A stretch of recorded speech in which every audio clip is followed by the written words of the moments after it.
Le 16 février dernier, à Addis Abeba, s'est tenue une réunion générale de l'ensemble des membres de l'Union africaine et il y a eu un vote historique, un moment extraordinaire. L'Afrique s'est saisie d'un pan de l'histoire de l'humanité et j'ai envie de dire en particulier d'un pan de l'histoire de l'humanité qui la concerne au premier chef. Un vote est intervenu qui qualifie l'esclavage et la colonisation de crimes contre l'humanité. Et je voudrais m'adresser à mes confrères des médias sur le continent. Vous vous rendez compte, lorsque les pays occidentaux légifèrent sur des choses qui nous concernent, tout le monde en parle. Lorsqu'il s'agit de l'Afrique qui, enfin, écrit une page de l'histoire, s'approprie, pour ne pas dire, et légitimement se réapproprie un moment que nous devons nous traiter de façon historique avec des historiens, avec des politiciens, avec des gens de médias, avec les peuples en général, personne n'en parle.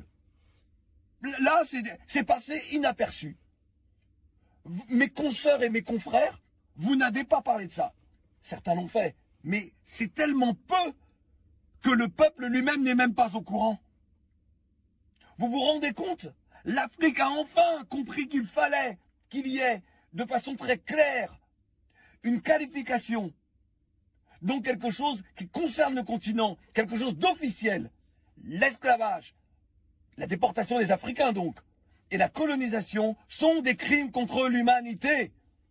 Ça, c'est mon combat depuis 25 ans. Moi, j'étais heureux, ému, aux larmes, à ce moment-là. Merci le Togo, puisque c'est le ministre Robert Dussey, ministre des Affaires étrangères, qui était à la tribune. Parce qu'ils ont mené ce combat-là. Mais parce que tout le monde était d'accord. Et vous, médias, vous n'en parlez pas. Mais ça aurait dû être des moments de débat extraordinaires. Extraordinaires. Lorsque, par exemple, il y a eu la conférence de Berlin, en février dernier, donc les 140 ans pour commémorer et pour surtout rappeler ce que fut cette conférence qui a morcelé l'Afrique, puisque les Européens ont agi comme des voyous. Donc tel un braquage, on prépare notre braquage et on achève, puisqu'il y avait déjà eu des mondes de colonisation, et on achève notre braquage de l'Afrique. Personne n'en a parlé. Après, vous venez me parler de souveraineté monétaire, de souveraineté militaire. Mais vous pensez que vraiment l'argent achète la souveraineté? Même si je suis évidemment pour sortir des monnaies coloniales, il n'y a même pas de débat là-dessus. Mais vous pensez que c'est l'argent qui achète la dignité? C'est pas l'argent qui achète la dignité, c'est notre capacité à dire, à être et à faire. Incroyable. Franchement, moi, ça m'a sidéré. J'ai pris mon temps, j'ai regardé, j'ai attendu. J'ai attendu, je n'ai rien vu. Nous sommes le 29 mars. Vous vous rendez compte? Personne n'en parle. Ça aurait dû être historique. Ça aurait dû faire l'ouverture des journaux télévisés. Ça aurait dû être débattu dans des émissions de talk-show à la radio, à la télévision. Dire enfin, l'Afrique écrit l'histoire. Elle ne laisse pas les autres dire. Parce que jusqu'à maintenant, c'est juste les pays occidentaux qui disent oui, l'esclavage est un crime contre l'humanité. Oui, nous avons commis le crime, c'est un crime contre l'humanité. Et l'Afrique s'en fout de tout ça. Heureusement que nous, Afro-Caribéens, on a vraiment mené ce combat-là. C'est pour ça qu'on est arrivé en France à avoir une loi.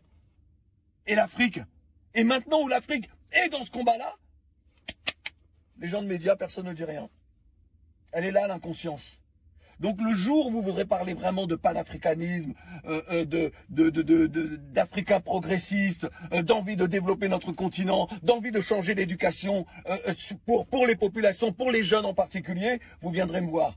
En attendant, moi, là, je vois beaucoup d'inconscience, beaucoup d'inconséquences, et les engagements des uns et des autres, c'est souvent du blabla, mais on n'ose pas parce qu'on a peur pour sa carrière, on a peur de ce qu'on va dire de nous, on a peur pour notre image, on a peur de notre ombre en réalité.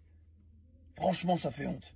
Enfin bon, en tout cas, bravo aux États qui enfin nous permettent de franchir un pas, même s'il y a beaucoup de combats à mener, beaucoup de combats sociaux pour les populations, pour qu'elles vivent mieux. Mais merci en tout cas à celles et ceux qui ont engagé le combat et pour qui je dis honneur et respect.